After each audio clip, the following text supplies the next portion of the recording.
Bom dia a todos que estão acompanhando o Atual pelo Facebook. Estamos começando uma entrevista com o secretário de Saúde e vice-governador, Carlos Almeida Filho. É a primeira entrevista que ele concede ao vivo aqui ao Atual, depois de assumir esse cargo, tanto o cargo de vice-governador como o cargo de secretário de Saúde. Nesses primeiros dias, secretário, tem sido de muita batalha, né? A gente, inclusive, publicou uma matéria recente, no dia 3 de janeiro, sobre 31 problemas que a Suzano teria. Isso foi relatado no relatório da transição, né, da comissão de transição. 31 problemas críticos que ameaçam os serviços na saúde pública do Amazonas. Desses 31 problemas, já houve ou alguns que a secretaria já atacou e já resolveu? Não, Valmir. Primeiro, bom dia a todos e muito obrigado pela oportunidade de transparência. Não, ainda não, porque os problemas na saúde do estado do Amazonas são crônicos e existem demandas que exigem soluções que são de infraestrutura e outros de natureza estrutural aqui. Grande parte dos problemas se redunda na ausência de adequada burocracia e transparência, e isso exige uma reformatação dos processos. Neste momento, e já desde quando nós iniciamos o processo, nossos setores aqui, em especial nossa Secretaria Executiva, está trabalhando para organização e documentação de fluxos. E isso é muito sério. Por exemplo, para dar um exemplo bem disso, processos que implicam em compras e dispêndio dentro da secretaria estavam passando diretamente de setores como, por exemplo, a assistência social, diretamente para o departamento de compras, sem manifestação do jurídico e sem manifestação do gabinete.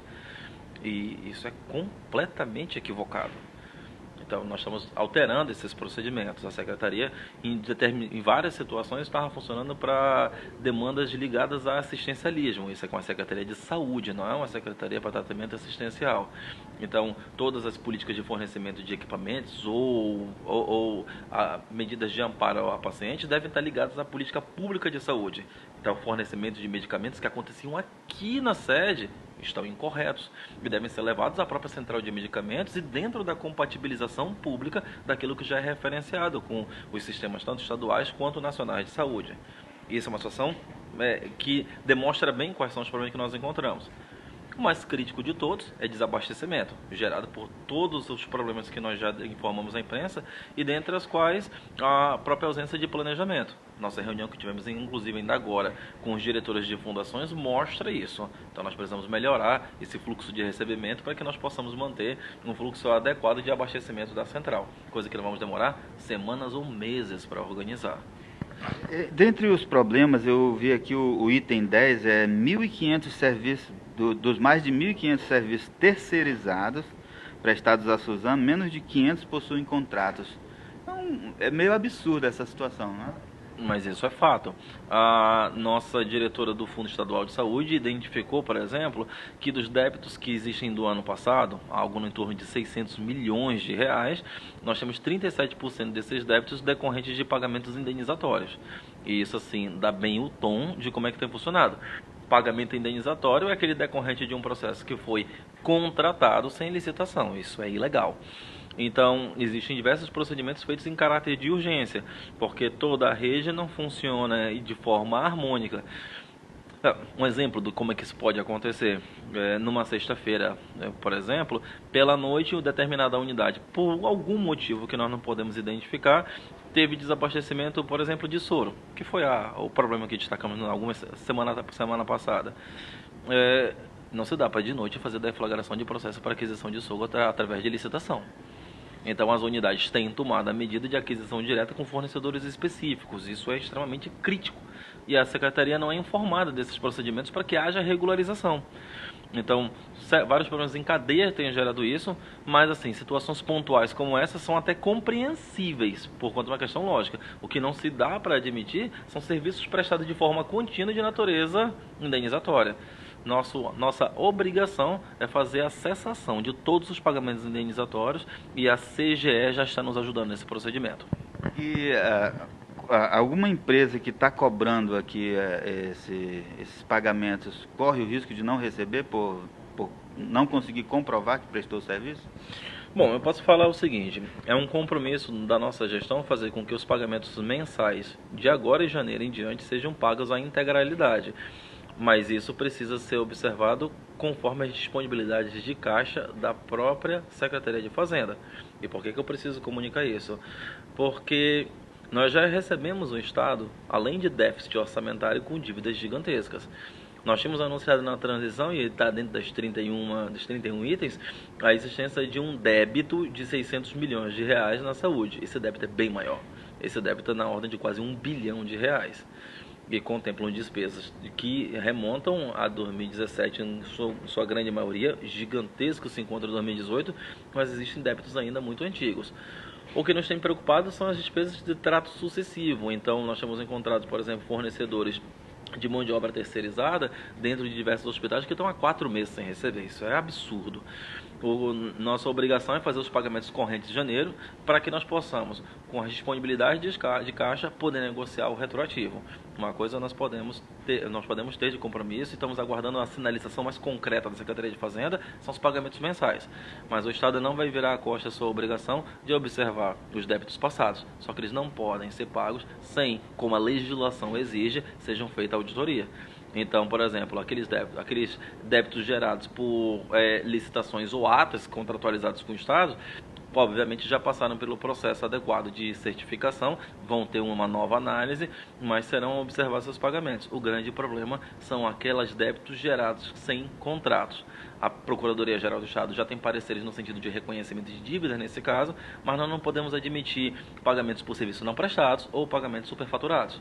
Na transição, nós encontramos, por exemplo, fornecimento de medicamentos que estavam sendo adquiridos fora de atas existentes no estado do Amazonas, com média de 1000% de superfaturamento. Isso é inadmissível e esse tipo de débito nós não iremos pagar.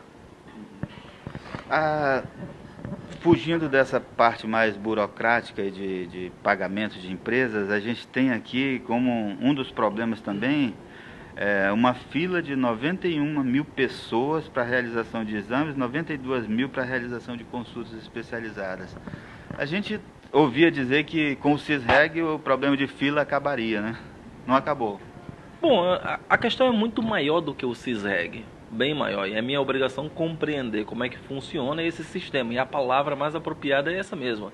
O sistema é a congregação de diversos órgãos para funcionamento adequado da administração. O CISREG é um sistema fornecido pelo Ministério da Saúde e é um sistema mantido e regularizado pelo próprio sistema de base de dados do Ministério da Saúde, é um sistema web. Ele é um sistema até bastante razoável, eu tive a oportunidade de olhá-lo e tão logo quanto possível, acredito que já na semana que vem eu vou estar tendo uma aula sobre o CISREG ministrado lá pelo corpo de treinamento. Existe um treinamento permanente feito pela Central de Regulação do Estado. Eu estaria fazendo essa semana, mas as agendas impediram e é necessário que você faça isso para compreender a profundidade. Mas uma coisa muito simples, o sistema de regulação, que é funcional, depende de uma série de variáveis para funcionar a integralidade. A gente só fala em regulação quando eu tenho excesso de demandas para a quantidade de serviços demandados. Então, por exemplo, a gente está falando de cirurgias como cirurgias cardíacas. Existem várias pessoas demandando o mesmo tipo de procedimento, só que nós não temos condição de atender todos ao mesmo tempo, nós não temos excesso. O que temos identificado, por exemplo, nessa situação, entre aspas, hipotética, não é fornecida para a central de regulação a integralidade da capacidade das unidades. Então, existem unidades que informam abaixo de sua capacidade, o que já causa problemas. Para que isso? Para que existam filas paralelas. Nós não iremos admitir filas paralelas. A outra situação, mesmo que se adeque isso, a demanda de regulação não conta com médicos reguladores suficientes na central para que possa estar atendendo a todos os pedidos. Então já existe uma demanda reprimida, tão simplesmente pela ausência de profissionais para analisar no contexto integral. Existe um outro problema, existe excesso de demandas para casos às vezes não necessários. Então um paciente vai estar com um problema no braço, hipotético isso, e se passam exames e requerimentos além do que seria um básico necessário, gerando uma sobrecarga no sistema. Um outro problema que acontece é um alto grau de desistência, chamado de absenteísmo. Aqui no Amazonas, esse grau é de 40%. Então, 40% das consultas marcadas, os pacientes não aparecem, por diversas razões. A Central de Regulação nos informou que, por exemplo, em um tempo recente, se fez um mutirão com 300 cirurgias agendadas e confirmadas com os pacientes. Menos de 50% compareceu. Isso gera efeitos em cascata. O número hoje é de 98 mil pessoas na fila. Um dos problemas que apontados aqui no relatório é que as pessoas marcam, o CISREG marca uma consulta para a pessoa num hospital muito distante da casa. Eu constatei isso, por exemplo, eu levei uma pessoa para fazer um exame na rede pública, era uma unidade municipal marcada pelo CISREG, e lá tinha muita gente que reclamando porque o exame não podia ser feito naquele dia porque estava quebrado o ar-condicionado da sala que fazia o exame de raio-x. E as pessoas dizendo, olha, eu vim lá da Barreira, e era no fim da zona leste de Manaus, entendeu? Então, totalmente do outro lado da cidade, a pessoa atravessou a cidade para fazer o exame e não conseguiu fazer porque estava quebrado um ar-condicionado. São situações que ainda vão continuar ocorrendo até a gente fazer a organização de todo o sistema. Uma das formas de facilitar isso é botar transparência nessas filas. Há um cuidado com relação a isso por conta da exposição dos próprios pacientes. Isso tem que ser cuidado com muita atenção. Mas o grande problema é que não se tem observado, e isso tenho constatado a cada reunião e a cada inspeção que eu tenho feito, um respeito à regulação. Tá? Só quem pode determinar atendimento na rede pública é a regulação e não mais ninguém. Então, cancelamentos dos agendamentos marcados ou mesmo da regulação tem sido algo recorrente em situações às vezes mais críticas. Por exemplo, falando agora com a diretora do Adriano Jorge, observamos que às vezes há a determinação para atendimento de determinada cirurgia ortopédica e às vezes por falta de um instrumental que deveria estar lá presente ou por conta de insumos que a SEMA deveria estar fornecendo, cirurgias são canceladas. Às vezes 50% das cirurgias são canceladas. Isso gera um acúmulo em inchaço, com problemas às vezes severos para os pacientes. Resolver o problema na regulação e de todo esse sistema vai demandar um tempo gigantesco e vai demandar diversas frentes para a organização. Uma delas é a obrigatoriedade exclusiva de utilização da regulação. Nós queremos acabar com as filas paralelas, essa é uma determinação inclusive do governador Wilson Lima. É grande essa fila paralela? Sim, são imensuráveis, mas são grandes. Nós identificamos em determinada unidade, assim, eu vou ter que ser nesse caso um pouco restrito com relação à divulgação da unidade do profissional, porque nós estamos em apuração ainda, identificamos que para determinada unidade, determinada especialidade cirúrgica, o controle de quem seriam os pacientes a serem operados era feito exclusivamente pelo médico responsável. E isso não se passava pela regulação pública. Isso é um problema sério, porque isso gera margem para privilégios, isso gera atraso na rede, isso gera consequências em cadeia. Um exemplo muito claro disso, voltando a falar, por exemplo, da cirurgia ortopédica, ou mesmo da cirurgia cardíaca, para falar da cardíaca, eu encontrei lá na maternidade Ana Braga, enquanto fiz a inspeção, diversos bebês de 3 meses, de 4 meses, onde as mães estavam há 3 ou 4 meses lá na UTI neonatal, aguardando o tratamento de cirurgias cardíacas, e isso se reflete em diversas outras unidades, em outras maternidades. Enquanto não tem um sistema público transparente do que está acontecendo e tem uns sistemas paralelos, aquele bebê que está lá aguardando pode aguardar mais um mês, em risco a sua própria vida, inclusive. Tá? Causando problemas sociais brutais. A mãe estava lá, angustiada, não fazendo absolutamente nada na vida, não se preocupado com a sobrevivência da criança, que estava dependendo de sonda para poder sobreviver. O senhor fala que vai levar um tempo gigantesco para corrigir esses problemas. Dá para falar em meses ou ano? Dá para falar em ano. Quanto tempo? Olha, para poder organizar, por exemplo, a questão dos pagamentos indenizatórios, que é um problema crítico aqui, nós estamos prevendo um mínimo de 6 meses para a organização básica deles. Para o saneamento das dívidas que o Estado possui mensalmente, porque muitos contratos prestados ao Estado são contratos globais. O que significa isso? O Estado paga independentemente da produção gerada, e isso tem que acabar. Isso gera uma deseconomia para o Estado, eu não consigo botar metas. Então, isso vai demandar tempo porque precisam ser revisados todos os contratos, é uma questão que tem que acontecer já de imediato. A organização dos contratos e gestão mais adequada aqui, porque o correto seria tanto aqui na Secretaria de Fazenda, na Secretaria de Saúde, quanto na Secretaria de Fazenda, quanto no gabinete do governador, assim como tivesse aberto no portal da transparência para qualquer pessoa ver, se apertar num botão e se verificar quais são os contratos em execução em cada unidade de saúde. Isso não existe, porque não existe sistema informatizado para controle dos contratos aqui realizados. E isso vai ser feito. Isso tem que ser feito. Isso é uma exigência do Ministério Público, isso é uma exigência do Tribunal de Contas e isso é uma exigência do bom senso. A propósito, a Lei de Acesso à Informação exige esse tipo de providência. Mas para que isso seja implementado, é necessária uma reestruturação da infraestrutura aqui. Depois o Amazonas Atual pode mostrar como é que são as estruturas aqui na saúde. Eu peço inclusive o pessoal mostrar como é que são as nossas estruturas aqui. Com a infraestrutura que se tem, não se tem infraestrutura básica para funcionamento de serviços, infraestrutura elétrica, muito menos dos recursos de informática. É por essa razão que nós já estamos em contato com a Prodan. Ainda essa semana, no sábado, teremos reunião com o diretor-presidente, porque nós precisamos colocar uma gestão profissional dos recursos de informática para que haja transparência. Tem aqui o item 16 dos 31 pontos, dos 31 problemas, é o serviço de urgência e emergência lotados por falta de cobertura da atenção básica. A atenção básica ela é feita principalmente pelo município, né? Exato. Qual é o diálogo hoje com o município para resolver essa questão? De acordo com o Cássio Espírito Santo, que é o nosso secretário de atenção do interior, nós temos até um serviço bastante adequado da rede básica nos municípios do interior, pela própria razão de que necessitam de recursos para resolver as demandas já localmente. Mas é necessário um acréscimo e uma melhoria nos municípios do interior. Isso depende de uma participação mais direta do Estado e exige uma participação mais direta também da própria União, até porque é uma contratualização específica para isso. Mas o grande problema tem sido na capital, em Manaus. 50% da população, que quer que não, é aqui. E existe uma reclamação crônica, isso não é de agora, isso já tem anos, a respeito da ausência da própria prestação de serviço da atenção básica pelo município.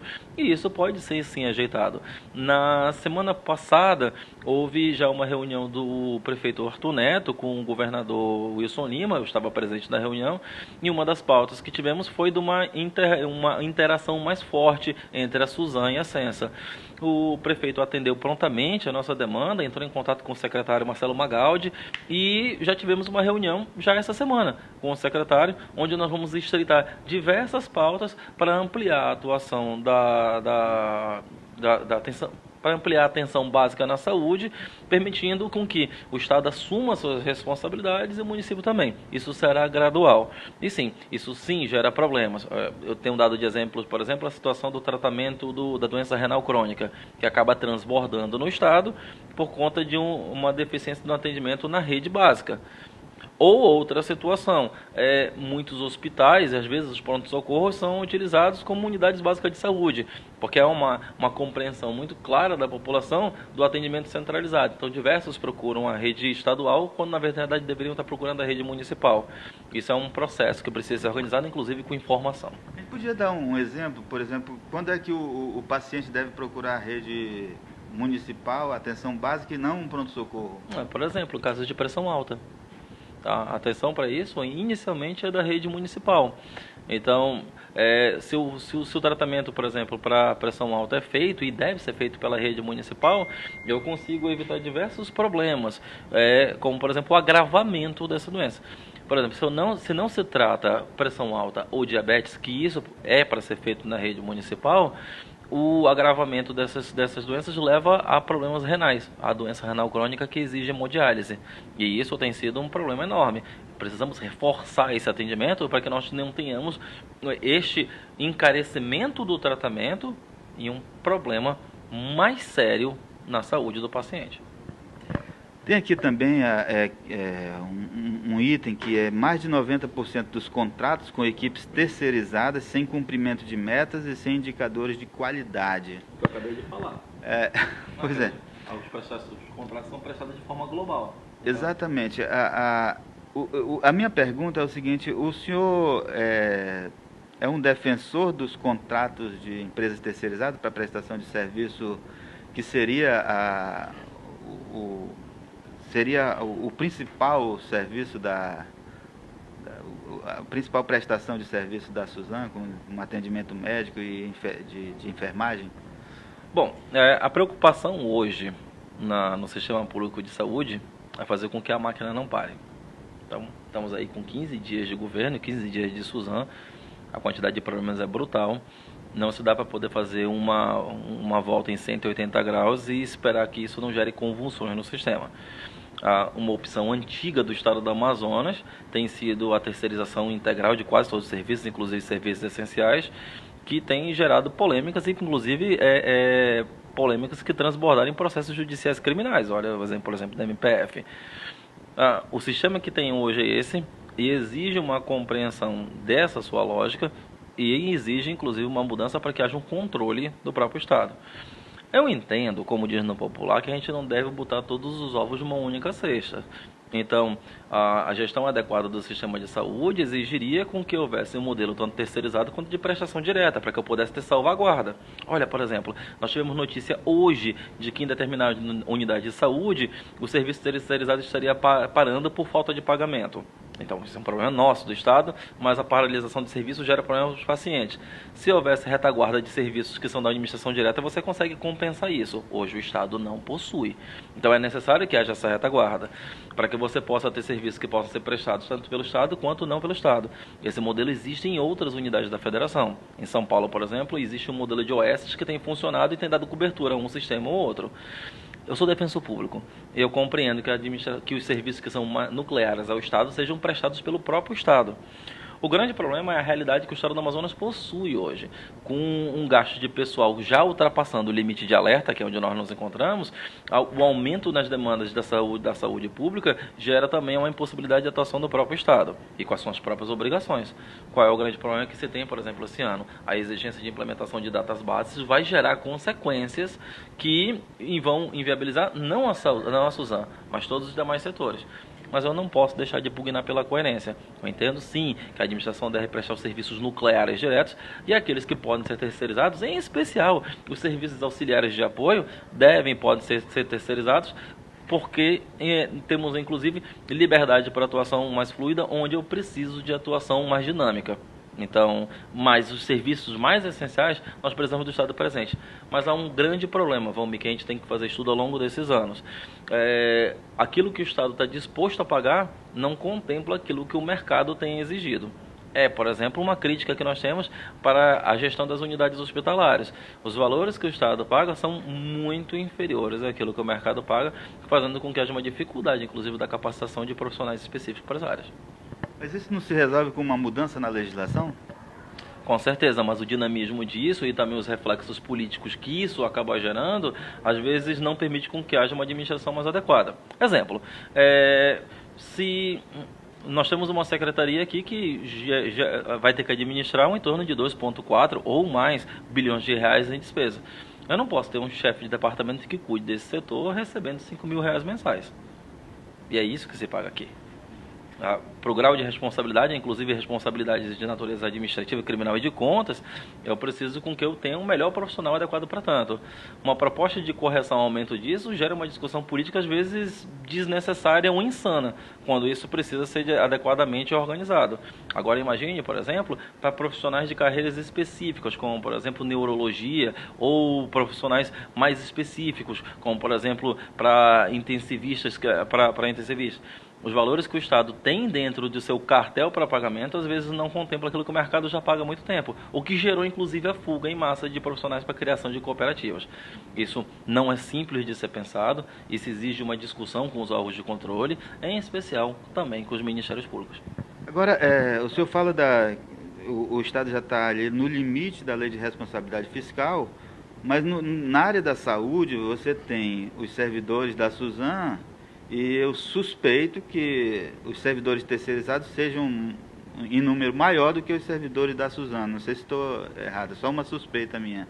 Porque onde você vai, em tudo que é unidade de saúde, os terceirizados são maioria, né? Como é que... aí vem a questão, né? A Suzano está gastando 2 bilhões e 200 milhões, foi isso no ano passado, e tem 1 bilhão que o senhor disse que é de débito, e como é que fica? Está sendo mal gasto esse dinheiro da saúde? Bom, isso é fato. Não, isso é fato. Agora, o motivo pelo qual está sendo gasto, eu seria leviano em apontar. Mas é fato. Se há uma execução orçamentária prevista e se ultrapassa e se joga para a gestão seguinte, então eu tenho um problema evidente e inegável. Existem diversos motivos que podem ser alegados para isso, além daqueles que o Ministério Público já apontou.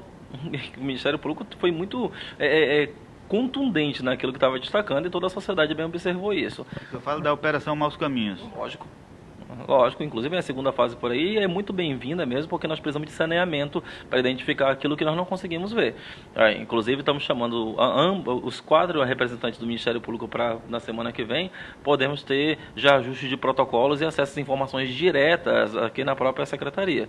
Nós queremos abrir aqui as luzes de todos os órgãos de controle. O Ministério Público tem feito um trabalho bastante brilhante, significativo, e nós queremos que esse trabalho seja feito em parceria conosco, porque nós precisamos sanear o funcionamento.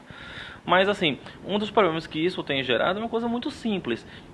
Se eu não tenho adequada gestão burocrática dos processos e informatização e transparência disso, isso vai gerar problema. Para você ter uma ideia, nós demoramos muito tempo e nós estamos demorando tempo para poder identificar quais são todos os contratos que nós temos em vigor. Isso deveria estar adequadamente informatizado, e não é isso. Então, se eu não tenho essa situação, eu não consigo ter controle daquilo que está acontecendo. A mesma situação acontece na central de medicamentos, a mesma situação acontece nas unidades, porque os sistemas que o Estado tem não se conversam, e deveriam ter sistemas que conversam entre, por exemplo, a central de medicamentos e as unidades, para saber efetivamente qual é a demanda que tem por lá, para que não se faça compra de medicamentos em excesso, para que não se faça demanda de profissionais em excesso, para que eu possa poder, por exemplo, ter uma ponderação de quais são os profissionais que devem estar prestando determinado serviço na área de saúde. Vamos imaginar, hipoteticamente, determinado plantão onde a demanda seja de 2 médicos presentes. Às vezes eu tenho 4 ou 6 presentes, e às vezes eles não estão lá. E aí eu não estou apontando que os profissionais de saúde não cumprem essa obrigação. Eu tenho reafirmado e tenho constatado dia a dia. O sistema de saúde público só não entrou em colapso porque os profissionais de saúde têm feito das tripas coração para o sistema funcionar, com uma gestão carcomida do jeito que está para chegar onde está. Mas sim, volta e meia nós detectamos falhas. Às vezes nas nossas inspeções nós nos encontramos os profissionais que deveriam estar. E isso não é bom para o funcionamento do sistema. Só para a gente encerrar por conta da hora, o senhor nos pediu para encerrar antes do meio-dia. Entre as empresas que apareceram nas denúncias da Maus Caminhos, tem algumas que ainda estão com contrato vigente com a Suzano.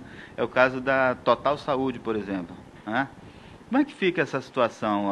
Esses contratos vão ser revistos? Vão esperar finalizar o contrato? Como é que é? Todos os contratos da saúde serão revistos. Mas nós não podemos ser irresponsáveis e dizer que nós não vamos fazer paralisação dos serviços, que nós vamos fazer suspensão de pagamentos, que nós vamos fazer qualquer outra medida que não sejam as medidas administrativas democráticas que devem ser realizadas. Existem leis de processos administrativos no estado do Amazonas, existem procedimentos nos tribunais de contas que exigem a atuação da administração pública conforme o cumprimento dos contratos. Então, todos os contratos em execução e que estão sendo adequadamente aferidos que existe a prestação de serviço, eles deverão ser cumpridos e deverão ser pagos ao longo desses meses. Só que isso não nos exclui a obrigação, que já está sendo feita, da auditoria de 100% desses contratos em execução. Se houverem inadequações, se houverem irregularidades, os contratos serão adequados ou rescindidos, mas isso será comunicado. Não há espetacularização a respeito de um trabalho que deve ser diuturno. E se por acaso irregularidade nós encontramos, nós temos condições de glosar os pagamentos, nós temos condições de fazer os bloqueios necessários. O que não pode é fazer a administração, por conta de essas situações ou excepcionais ou gerais, tomar isso como padrão no fornecimento de saúde, gerando problemas para quem está na ponta. Eu não posso admitir eu ir numa unidade de saúde e encontrar, por exemplo, profissionais técnicos de enfermagem que se encontram há 5 ou 6 meses sem receber pagamentos. Isso não dá para admitir. Nós temos que fazer com que a administração pública cumpra o seu papel para que nós possamos também cobrar. Se bem que esse tratamento sinalagmático não é exigido pela própria administração por conta do próprio princípio da imperatividade da própria administração. Eu posso tratar o particular, o fornecedor, com as condições minhas de exigência. Mas o problema todo é que nós encontramos o estado do Amazonas em total débito e déficit com diversas empresas. Então, nós precisamos ver isso com muito cuidado. Se o prestador estiver prestando serviços, excelente. Se não estiver prestando serviços, serão tomadas as medidas adequadas.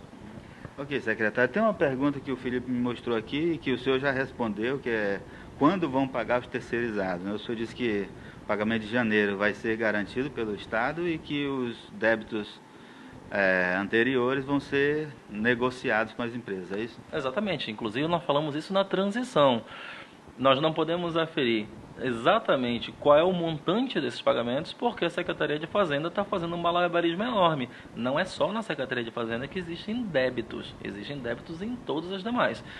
E por conta de diversas despesas vinculadas que o Estado possui, isso faz com que a margem para negociação do Estado, mesmo que exista uma margem de desvinculação de 40% dos recursos do Estado, e isso é uma questão histórica,